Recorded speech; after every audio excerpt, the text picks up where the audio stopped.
Ozzy Osbourne movie, Mike Mangini returns, and Slayer, no matter what you say, is still not on tour. Metal is live and well, so let's see what keeps it going today. Here you go. Mike Mangini's return. Now you've got no reason. This week, ex-Dream Theater drummer Mike Mangini has finally revealed his future plans by announcing a new band titled Monolith, with Hernan Motley Rodriguez on bass and vocals and Andy Borrow on guitar, and even released the first single with them.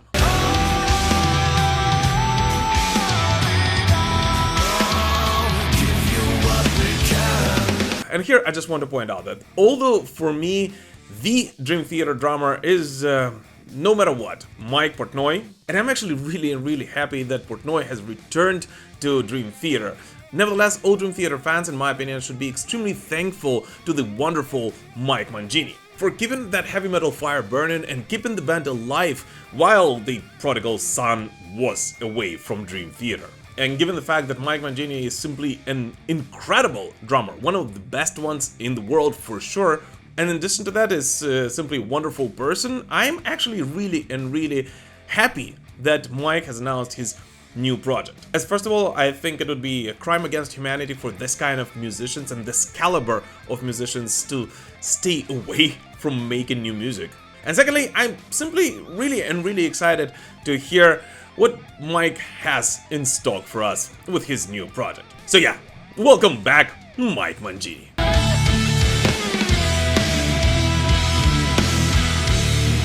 Guys, super quick, just have to point out that unfortunately only around 30% of the people who watch my videos are actually subscribed to this channel. So if you still haven't done so, and especially if this is not the first Metal Pilgrim video you're watching here, I would really appreciate it if you would consider doing it right now. Let's continue building this amazing heavy metal community together.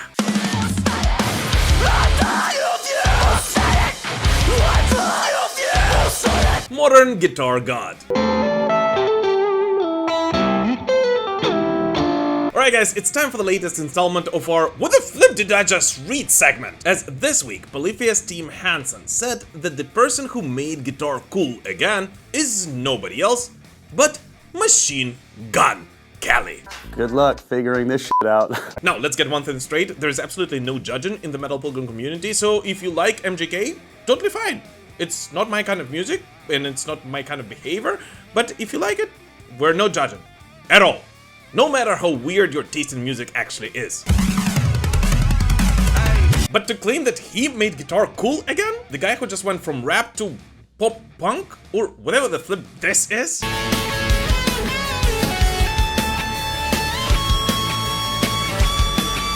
So yeah. No.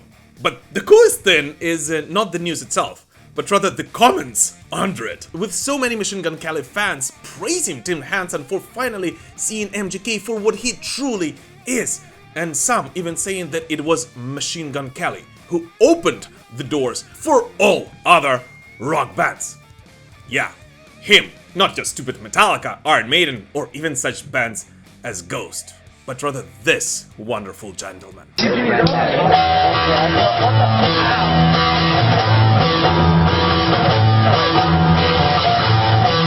It's kind of weird that this is coming from me, given I'm always pushing for rock and metal to be kind of more represented in the mainstream, as this is how I believe our favorite genre will continue evolving and more young bands will be appearing in the horizon. But this is not what I meant! I actually meant for metal to be more represented in the mainstream, not the other way around. And if you ask me, there is absolutely no way that this guy made guitar cool again. First of all, guitar never actually stopped being cool. It was maybe just not force-fed to the masses through the mainstream algorithms. But I simply can't imagine a young boy or girl dreaming about picking up a guitar, which instead of Smoke on the Water or Master of Puppets, be something like this.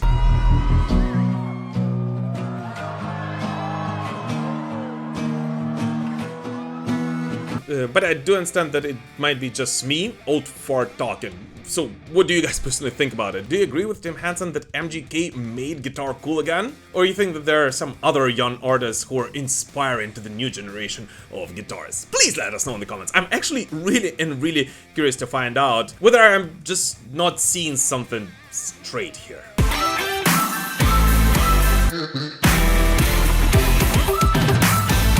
Tour madness. This week was simply wild for hot tour announcements. As just within hours from each other, both Pantera and Disturbed dropped some massive news about their upcoming 2025 tours, making it absolutely official. This summer is going to be insane for metalheads worldwide. First up, Disturbed is celebrating 25 years of The Sickness with a European tour. And here is a real kicker, with Megadeth opening for them. And here, I'll be honest with you, I was actually very surprised. First of all, I was really surprised to see Megadeth, the thrash metal legends, opening for Disturbed, as despite Disturbed's huge popularity in the United States, they always positioned themselves as a band of a different caliber. Let's call it like that. Whoa, whoa, whoa. King in the castle, king in the castle. And secondly, that The Sickness turns 25 this year. No, seriously, where the flip does the time go?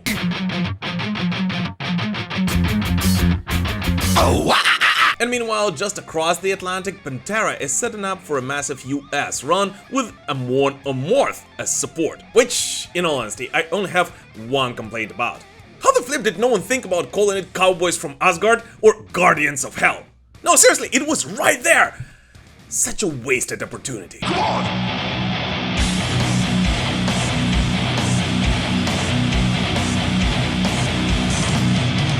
And here, and I know that I don't do it enough, but I just wanted to thank all my patrons and all the channel members here on YouTube, because it is thanks to you and everyone who purchases Metal Pilgrim merch that this channel still even exists. So from the bottom of my heart, thank you guys so much for all your support. And if you would like to support the Metal Pilgrim show or rock some Metal Pilgrim merch at your next metal show, just know that all the links to do so will be in the description to this video.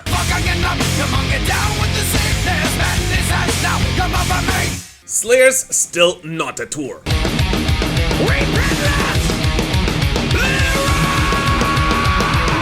And the next piece of news is absolutely standalone and has to come separately from the previous segment, as it has nothing to do with tours.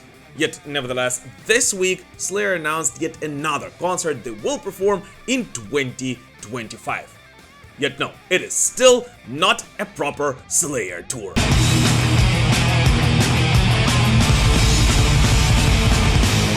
And here's the thing, guys, I'm definitely not one of those people who criticizes Slayer for reuniting and performing shows once again in 2024 and 2025. I'm actually really happy about that. I always said, and I will stand by it, that Slayer left the stage way too early. And even more, I almost blame them for the world going to hell after they did that. So yes, I am really happy that the thrash metal legends are back at it again. But come on, guys, we get it that you definitely don't want to release any new music, although I think you should, but can't we just all call it for what it actually is? Sleep Token's crash course in music marketing.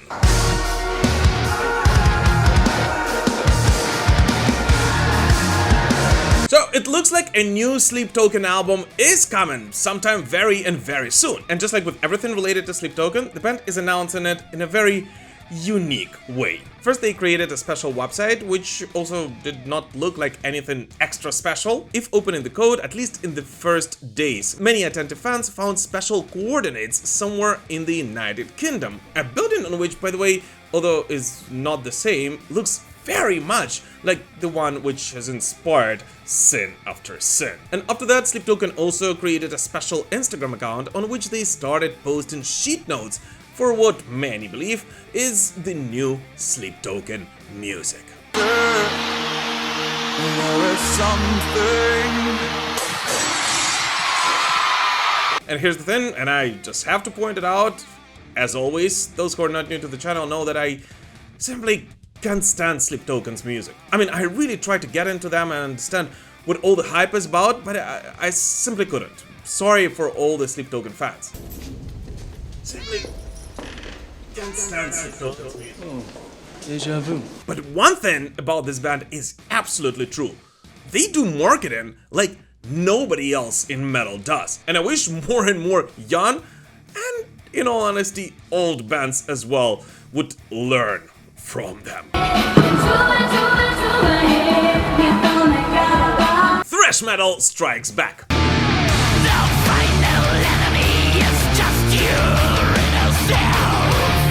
If 2024 was an incredible year for heavy, 2025 promises to be a great one for thrash metal, with a whole bunch of amazing and highly anticipated releases coming out this year. And the next one of those, of course, being Birth of Malice by the German thrash metal legends Destruction, out on March 7th.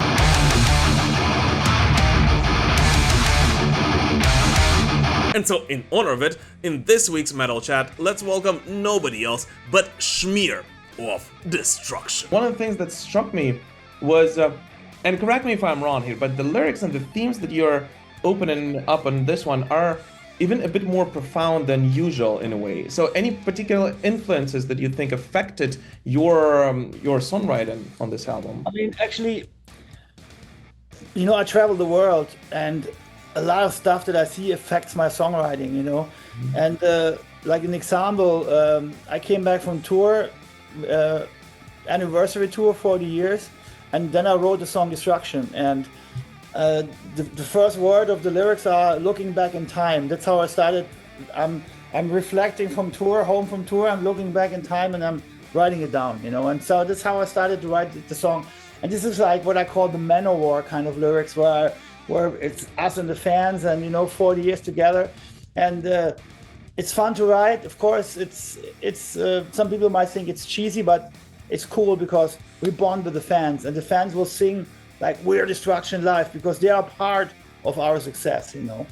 And on the other hand, we have a lot of critical songs like Cyber Warfare is a song I wrote actually after we canceled the shows in Russia. When the war started in the Ukraine, we had to cancel the shows in Russia, and we made a post about it on Facebook. And then what happened was that 10,000 of Russian bots attacked our Facebook site.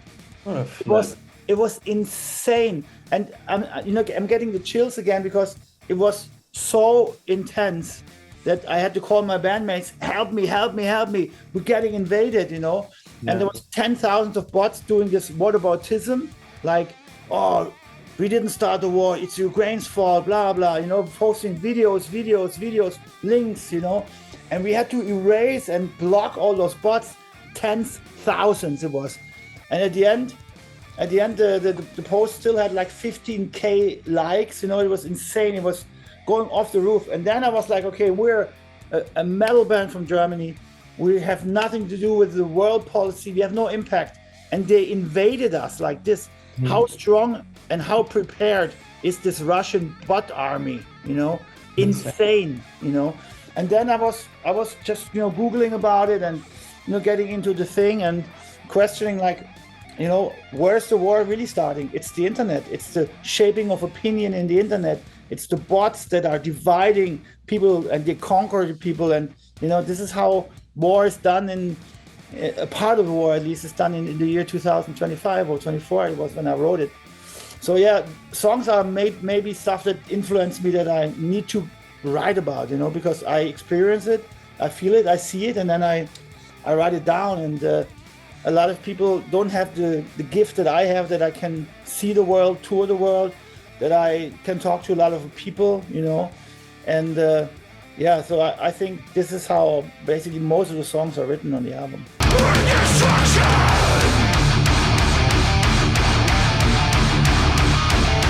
Overall, Schmier and I had a very long and extensive chat about Birth of Malice, the upcoming documentary about Destruction, German metal, and a lot of other things. And it is actually already available for all the YouTube channel members and all of the patrons, for whom I'm very thankful for helping me keep this channel alive. But for now, I just wanted to point out that in my opinion, Birth of Malice is possibly one of the strongest releases Destruction have put out in a quite a long time, as on it they decided to not reinvent the wheel at all, and quite the opposite. Go back to that classic 1980s sound which has made Destruction so freaking popular among the thrash metal fans, and especially in Europe.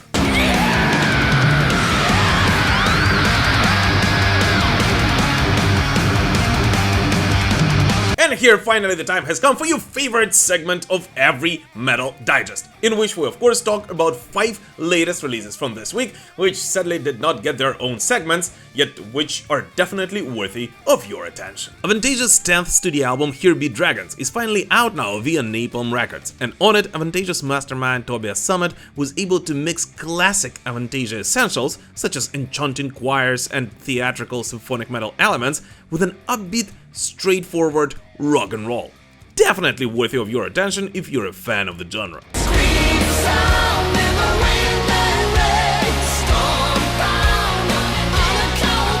Ukrainian black and death metal powerhouse 1914 unleashed their first new single in 3 years on the 3rd anniversary of Russia's full-scale assault on Ukraine, surprising the fans with a cover on The Prodigy in collaboration with Ukrainian post-industrial artist Ship Her Son, one of the most interesting and surprising metal releases in a while, which unfortunately is so relevant today.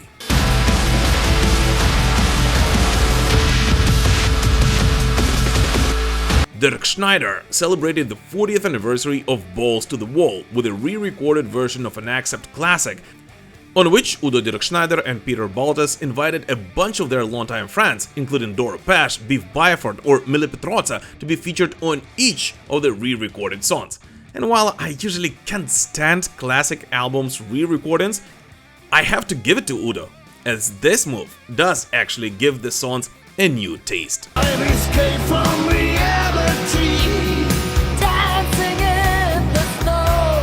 The UK metalcore band Architects have released their 11th studio album The Sky, The Earth and All Between through Epitaph Records, on which they once again reshaped their sound, trying to push boundaries and once again evolve as a band, featuring several interesting collabs, including the one with House of Protection, which would be interesting for all fans of Fever 333.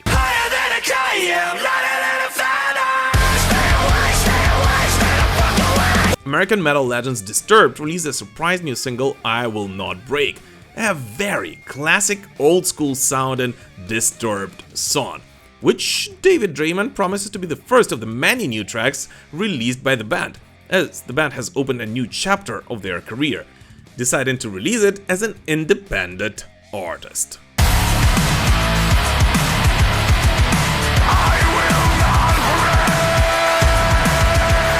Guys, this is the first Metal Digest after we celebrated the 3rd anniversary of the deadliest war on the European continent since World War II. And you know I never go into politics, although this is not politics, but I simply want to thank everyone all across the world, from the United States to China and Japan, everywhere around, who's been supporting us and the free world for the past 3 years and who understands that every day we have to make a choice which side of history we're actually on, so that tomorrow our kids would not be ashamed of our choice. So from the bottom of my heart, thank you guys so much on behalf of all Ukrainian metalheads.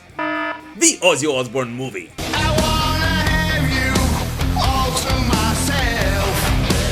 So it looks like the hype around the last ever concert of Ozzy Osbourne together with legendary Black Sabbath, which, in case you lived under the rock and have no idea what is going on, will happen this year on July 5th, is not going anywhere until the concert will actually happen, or long after it. And of course the band's management is going to try to utilize it to the fullest, which, in all honesty, was very much expected, and even more so, I don't see anything bad in it. Because no matter what anyone says, this will be the metal concert of not only this year, but of this decade.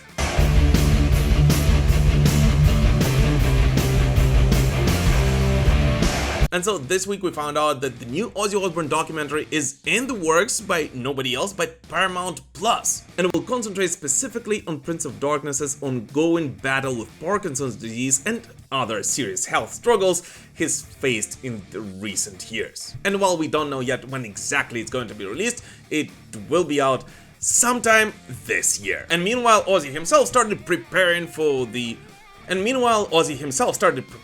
concert and even went to the gym. Well, he didn't really go to the gym, but he's trying to exercise. Asleep. This is another picture of that one on the planet, you and Bobby. And his wife Sharon Osbourne already called him a real-life Iron Man. And in all honesty, and all jokes aside, I think it's simply incredible that Ozzy is doing this, no matter what anyone says. And it just once again shows that his dedication to his fans and his love for heavy metal and that willingness to give that last ever concert, which he spoke of for years now, is second to none. So kudos to him for doing that, in all seriousness. And although last week it also became known that Ozzy Osbourne is not actually going to do a full set together with Black Sabbath and will only do some bits and pieces together with his legendary bandmates, still, in my opinion, this concert is a true gift to all of the heavy metal fans. And at least now we know that all of those bands and guests invited to this concert are not actually going to play their own songs, but rather simply pay tribute and fulfill the gaps in between the performances of the four guys who started it all.